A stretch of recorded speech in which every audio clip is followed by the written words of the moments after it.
YouTube. This is How to Think and Grow Rich by Napoleon Hill.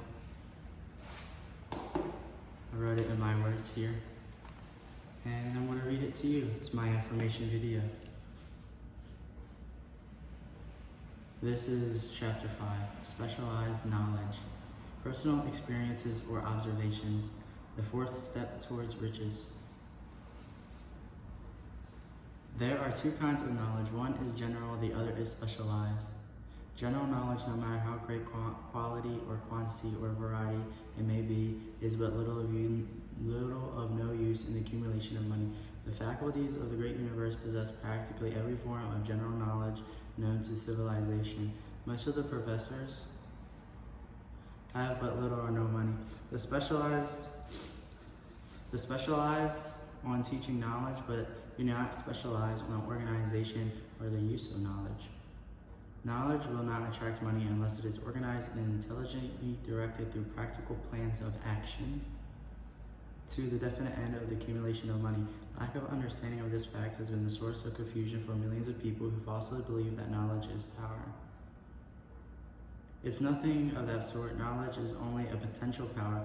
It becomes power only and is when it is organized into definite plans of action and directed to a definite end. This missing link in all systems of education known to civilization today may be found that the fact that is educational institutions teach their students on how not to organize and use the knowledge after they acquire it.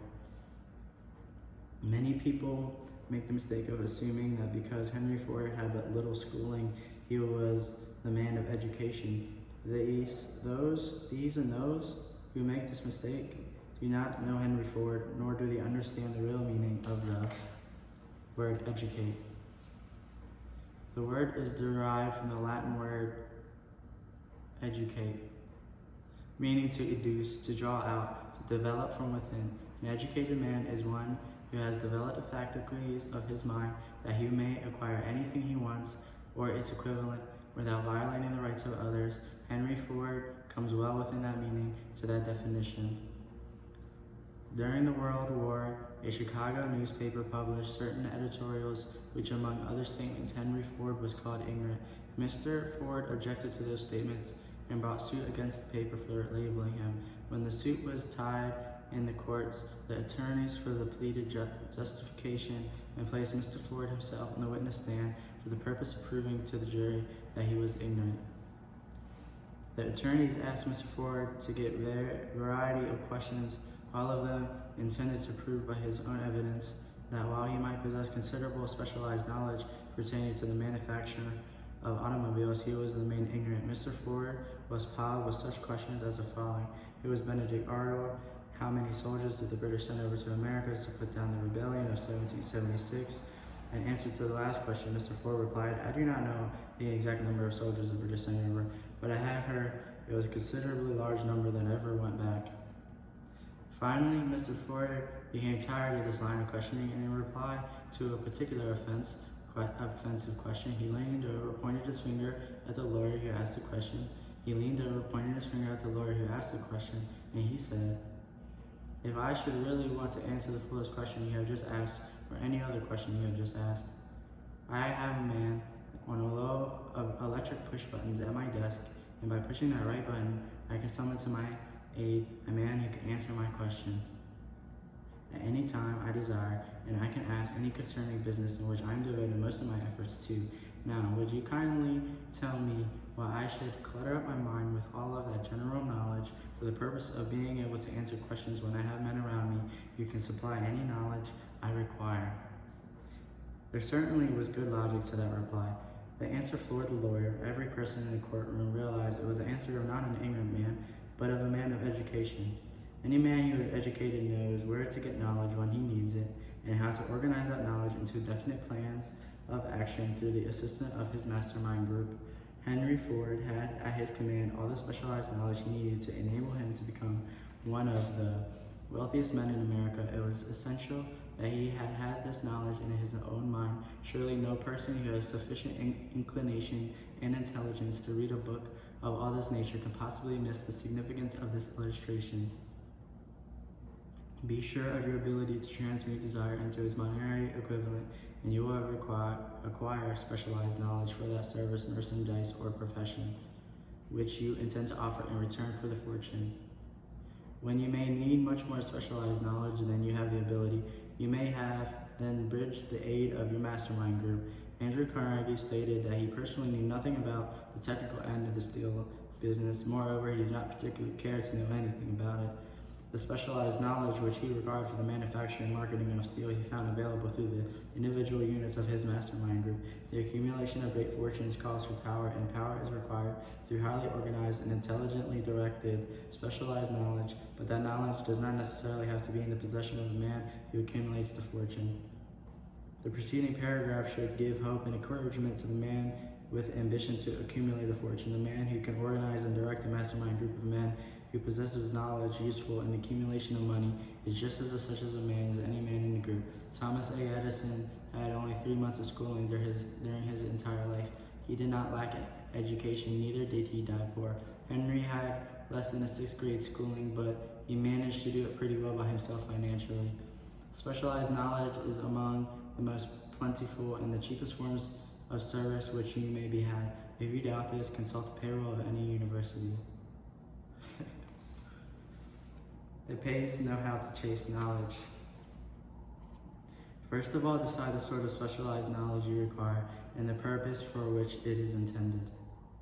To a large extent of your major life purpose and your goal towards which you are working will help determine the knowledge you need. With the question settled, your next move requires that you accumulate accurate information concerning dependable sources of knowledge.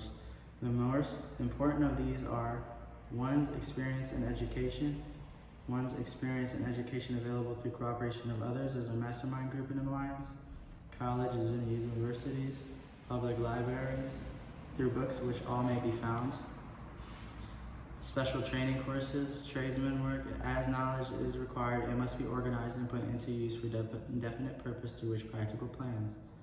Knowledge for no value except that which can be gained from its application towards some worthy end. This is one reason why college degrees are not valued more highly. They represent nothing but miscellaneous knowledge. If you contemplate taking additional schooling, first determine the purpose for which you want that knowledge you are seeking, then learn where this particular sort of knowledge you are seeking can be attained from reliable sources. Successful men in all callings never stop acquiring specialized knowledge related to their major purpose, business, or profession. Those who are not successful usually make the mistake of believing that knowledge acquiring period ends when school is finished. The truth is that you must continue cultivating specialized knowledge. With this changed world in which we begin to put one in the way of outstanding changes in education, the order of the day is specialization. The truth was emphasized here. Specialists most sought. Particularly sought after the employing companies are our candidates who have specialized in some field, business school graduates with training in accounting and statistics, engineers of all varieties, journalists, architects, chemists, and also outstanding leaders and activity of men in the senior class.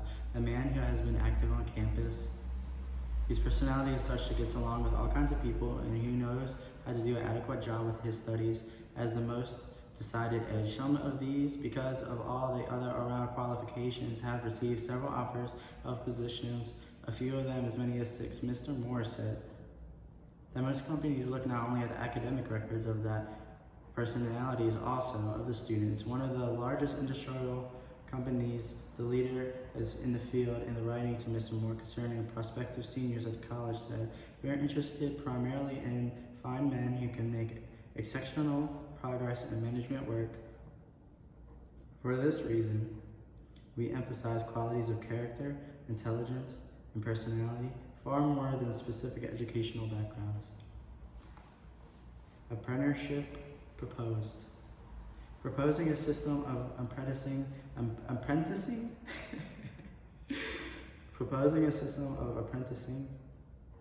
in offices, stores, and industrial occupations during the summer vacation. Mr. Moore asserts that after the first 2 or 3 years of college, every student should be asked to choose a definite future course to call hot if they have been merely drifting without a purpose. Colleges and universities must face the practical consideration that all professions and occupations now demand specialists. He said, urging that educational institutions accept more responsibility for vocational guidance, one of the most reliable and practical sources of knowledge available to those who need specialized schooling is in the night schools operated in the most largest cities. The correspondence schools give specialized training anywhere in the U.S., mail, and everywhere on the subjects that can be taught in the extension method. One advantage of home study training is the flexibility of the study program, which permits one to study all the time. Another stupendous advantage of home study training is if the school is carefully chosen, is the fact that the courses offered by home study schools carry with them the generous privileges of consultation, which can be of priceless value to those in search of specialized knowledge. No matter where you live, you can share the benefits. Anything required without effort and without cost is generally unappreciated. Perhaps this is why some get so little from this marvelous opportunity. The self-discipline from one that receives a definite program of specialized study is going to line up. Correspondence schools are highly organized business institutions. Their tuition fees, they are forced to insist upon prompt payments. Being asked to pay no matter the circumstance has the effect of causing one to follow through with a course that isn't going to guide them in the right direction, otherwise dropping out. The correspondence schools have not stressed for the truth that the collection department constitutes the very finest sort of training, decision, promptness, action, and the habit of finishing that one which begins. I learned this from experience. More than 23 years I enrolled in a home study course. After completing 8 or 10 lessons, I never wanted to stop. Moreover, I kept up my studies through awkward circumstances. I have decided that I had the course and should complete the lesson to get my money's worth. I felt at this time that the system was somewhat too well organized. I learned later in life that it was a valuable part of my training. Going ahead and completing the courses, later in life, I discovered that the efficient collection system had been worth much in the form of money earned because of the training I had so reluctantly taken. We have in the country what is said to be the greatest public school system in the world. We have invested fabulous sums into fine buildings. We have provided convenient transportation for children living in rural areas so they may attend the best schools. But there is one astounding weakness in this marvelous system. It is that it is free. One of the strange things about human beings is that they value only that which has a price. The free public libraries and the free schools of America do not impress people because they are free. This is a major reason why so many people find it necessary to acquire and to add additional training after they quit school and go to work. It is also one of the major reasons why employers give greater consideration to who takes home studies. They have learned from the experience that any person who has the ambition to give up his time to studying at home has in him those qualities that make for leadership. This recognition is not charitable gesture, it is sound business judgment upon the part persons, especially specialized persons who make time for home study, seldom remain at the bottom for very long. Their action opens up the way for the upward climb and removes many obstacles from the path, and it gains friends and interests of those who have the power to put them in the way of opportunity. The home study method of training is essential, and it is in need of the people after leaving school so that they must acquire additional specialized knowledge.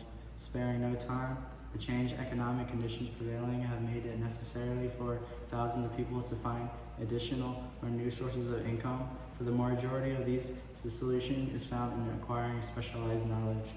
Many will be forced to change their occupations entirely. When a merchant finds that a certain line of merchandise is not selling, he usually supplants it with another that is in demand.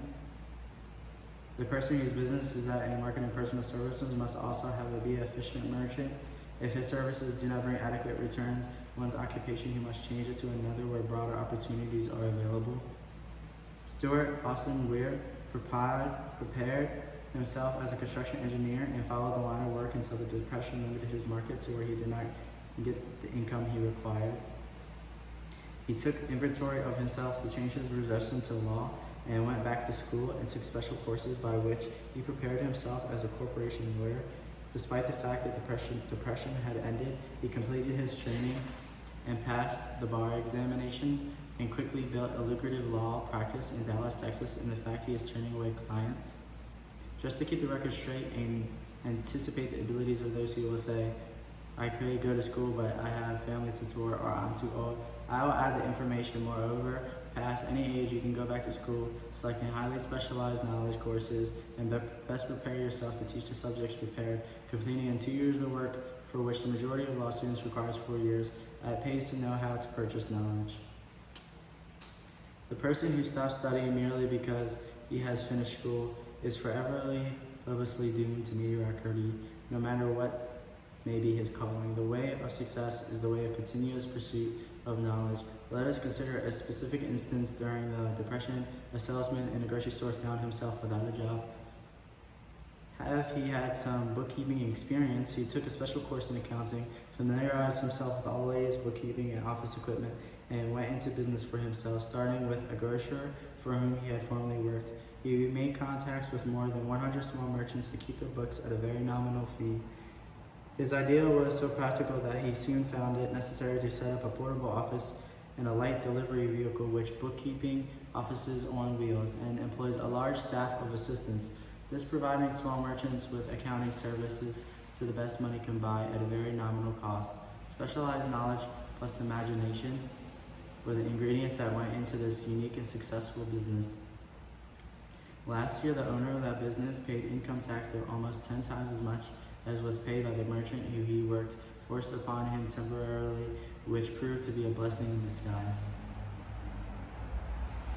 The beginning of this successful business was an idea. Inasmuch Hill had the privilege of supplying the unemployed salesman with the idea, Hill assumed further privilege of supplying another idea which was written within him, and the possibility of even greater income. Also, the possibility of rendering useful service to thousands of people who badly need that service.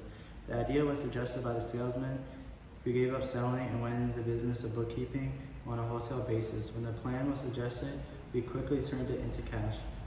Now we market the bookkeeping knowledge even after he acquired it. With the aid of a young woman, typist, clever, hand lettering, who could put the story together in a very attractive book, was prepared, described the new advantage of the system of bookkeeping. The pages were neatly typed and pasted in an ordinary scrapbook, which was used as a silent salesman, which the story of this new business was effectively told, that the owner soon more had accounts that he could handle. There are thousands of people all over the country who need the sciences of merchandising specialists capable of prepared, attractive briefs for and use of the marketing of personal services.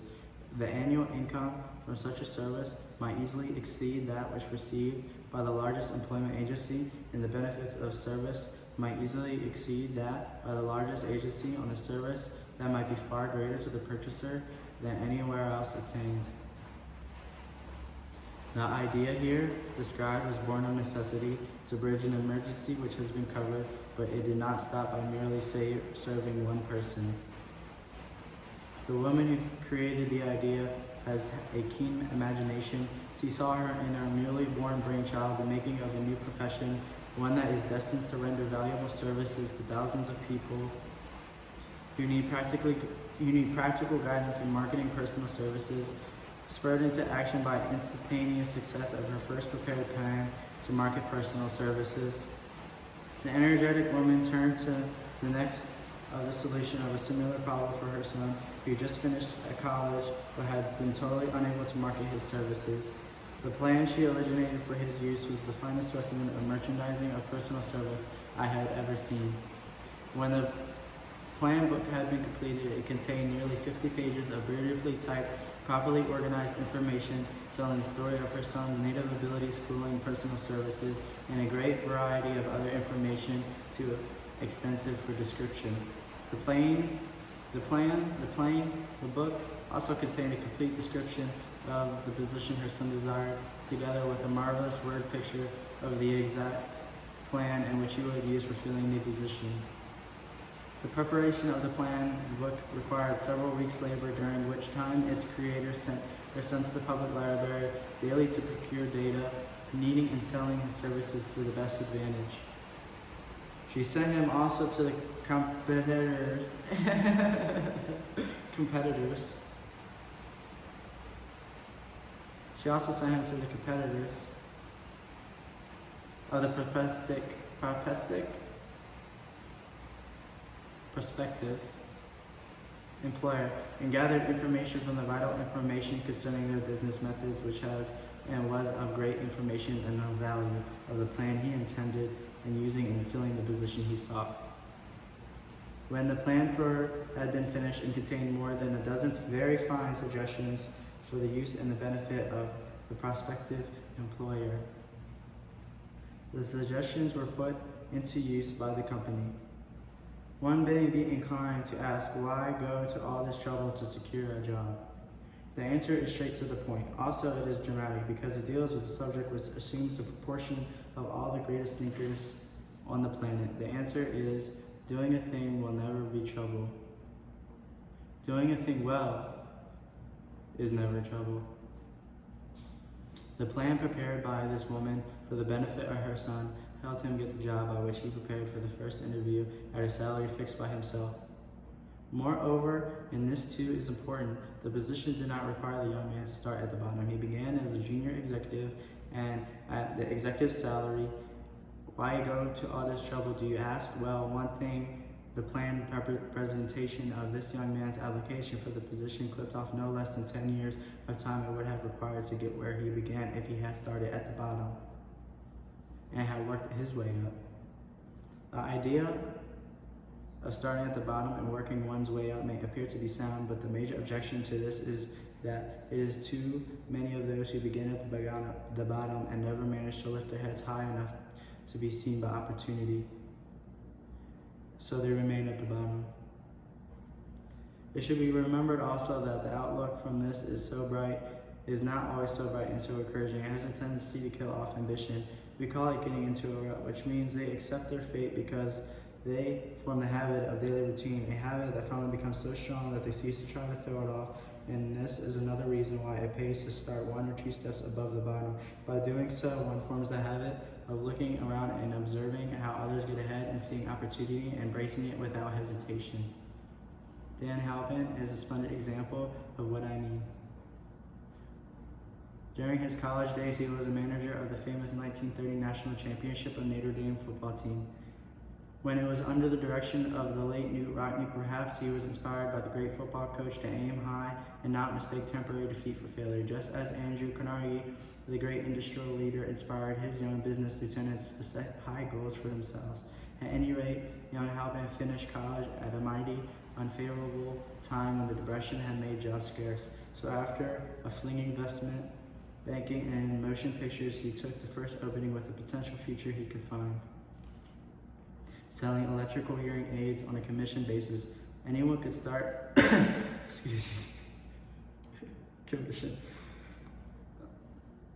on a commission basis. Anyone could start in that sort of job, and Halpin knew it, but it was enough to open the door of opportunity to him.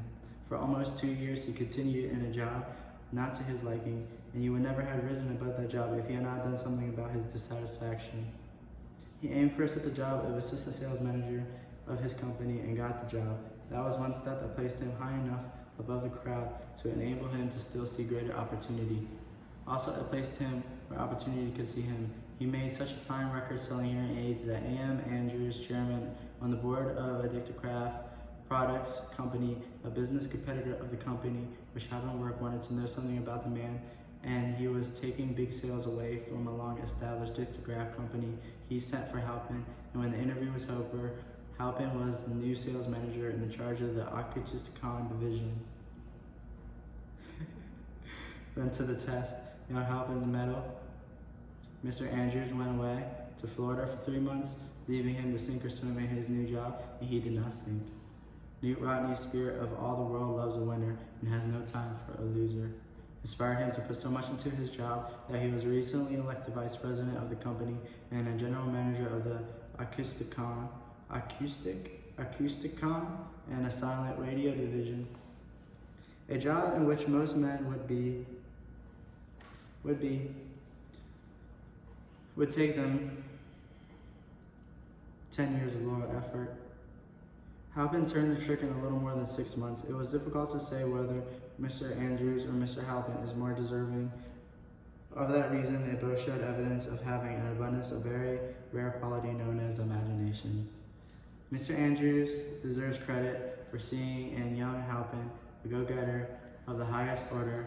Halpin deserves credit for refusing to compromise with life by not accepting to keep a job in which he didn't want, and that is one of the major points I'm trying to emphasize through this entire philosophy.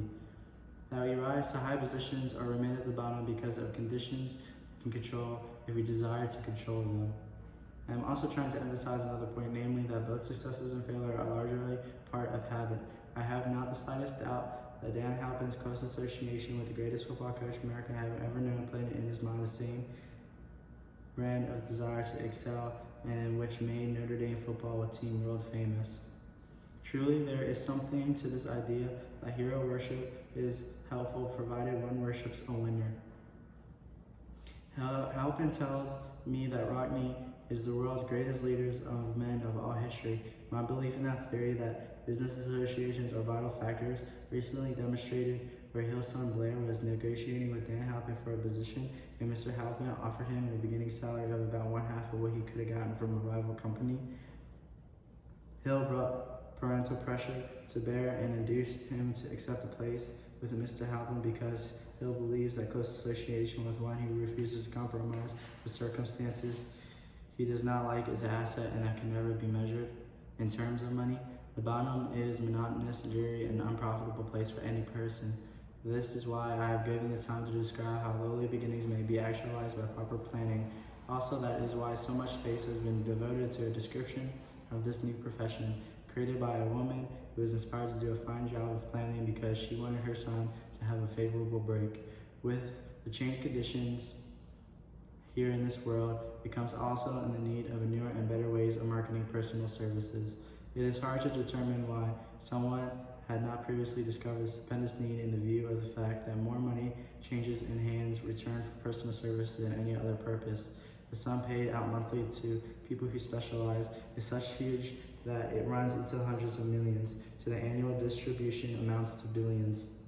Perhaps some will find in the idea here briefly described the nucleus of the riches they desire. Ideas with much less merit have been the seedlings from which great fortunes have grown. Woolworth's 5 and 10 cent store idea, for example, had far less merit, but it piled up a fortune for its creator. Those seeing opportunity lurking in this suggestion will find valuable aid in the chapter on organized planning. Incidentally, an efficient merchandiser of personal services would find growing demand for his services wherever there are men and women who see better markets for their services. By applying the mastermind principle, a few people with suitable talent could form an alliance and have playing businesses very quickly. One would need to be a fair writer with a flair for advertising and selling, one handy at lettering, and should be a first-class business getter who would let the world know about his service. Possessing all other qualities, carry the business until it outgrows you. The woman who prepared the personal service sales plan for her son now receives requests from all part of the country for her cooperation in preparing similar plans for others who desire to market their personal services for more money. She has a staff of expert typists, artists, and writers who have the ability to dramatize the case of history so effectively that one's personal services may be marketed for much more money than the prevailing wages for a similar service. She is so confident that her ability that she accepts the major portion of her fee, a percentage of the increased pay she helps her clients to earn. She looks after the interests of the purchaser as well as the seller as the personal services, and so prepares her plans for the employer and receives full value for the additional money that they pay. The method by which she accomplishes this outstanding result is a professional secret, which she discloses to no one except her own clients. You have the imagination and a more profitable outlet for your personal services. This suggestion may be stimulus for which you've been asking and for which you have been searching. Now, idea is capable of yielding any income far greater than the average, doctor, lawyer, or engineer, whose education requires several years in college. The idea is saleable to those seeking new positions in practically all positions, calling for managerial or executive ability, and those desiring a rearrangement of incomes in their present positions. There is no fixed price for sound ideas. Back of all of these ideas is specialized knowledge. To find riches in abundance, specialized knowledge is more abundant and more easily acquired because this very truth, there is a universal demand and ever-increasing opportunity for the person capable of helping men and women sell their personal services advantageously. Capability means imagination, the one quality needed to combine specialized knowledge with ideas in the form of organized plans designed to yield riches. You have the imagination.